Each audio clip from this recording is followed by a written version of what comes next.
Hello, and welcome to this recording brought to you by the British Council. Names by Catherine Bilsborough. Shakespeare told us that a rose by any other name would smell as sweet. But is that true? Are names important? Are you happy with the name that you were given as a baby? And how do you choose a name for your own children when they come along? Humans have been using names since prehistoric times. But although all cultures use names, the ways that we have of naming our children differ from place to place. In some places, people have just a single name, while in others, the naming process is far more complex. Sometimes our names carry information about our family roots, or even, in the case of some African cultures, the order in which each sibling is born. The etymology of names, the linguistic origin or meaning, is a subject which has fascinated us for generations. Another interesting aspect of names is why people choose to give their child one name and not another, and why certain names become popular at particular moments in time. In 2004, the top 10 names for girls born in the United Kingdom were 1. Emily, 2. Ellie, 3. Chloe, 4. Jessica, 5. Sophie, 6. Megan, 7. Lucy, 8. Olivia, 9. Charlotte, 10. Hannah. For boys, the top names were 1. Jack, 2. Joshua, 3. Thomas, 4. James, 5. Daniel, 6. Oliver, 7.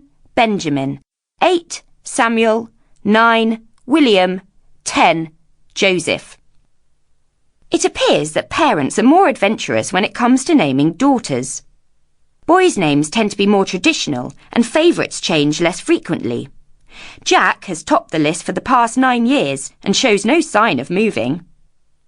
A fairly recent trend in choosing a name has meant that there are now generations of young people named after musicians, film stars, and even designer clothes labels.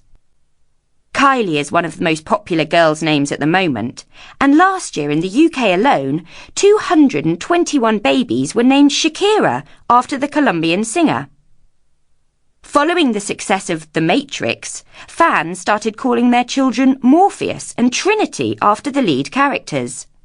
And if that isn't bad enough, there are around 300 American teenagers called Armani.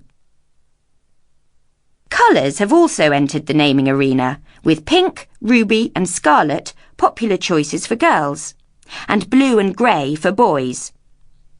And what about the current craze for calling your child after a town or city? When David Beckham called his child Brooklyn, 105 other parents followed the craze and called their children, boys and girls alike, Brooklyn too.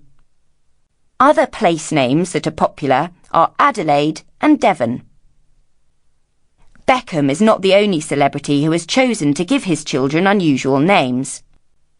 Bono of U2 fame called his son Elijah Bob Patricius Gucci. The actor Sean Penn's son is called Hopper. And film director Robert Rodriguez has 3 sons, Rebel, Rocket and Racer. How do you think these children feel? When David Bowie's son Zoe Bowie was old enough, he rebelled against his father's choice of name and changed it to Joey. There is little to be done about the name you were given as a child, but maybe we ought to think more carefully about the names we choose to give future generations. It would be sad to think that names that have been good enough for kings, queens, heroes and heroines throughout history will lose out to passing trends or short-lived crazes. So let's have more Georges, Henrys, Catherines and Annes, and less Hilfigers, Khakis, Chelseas and Pinks. We hope you've enjoyed this recording. To find out more about the British Council and the services we offer, contact your local British Council office or go to www.britishcouncil.org. Bye for now.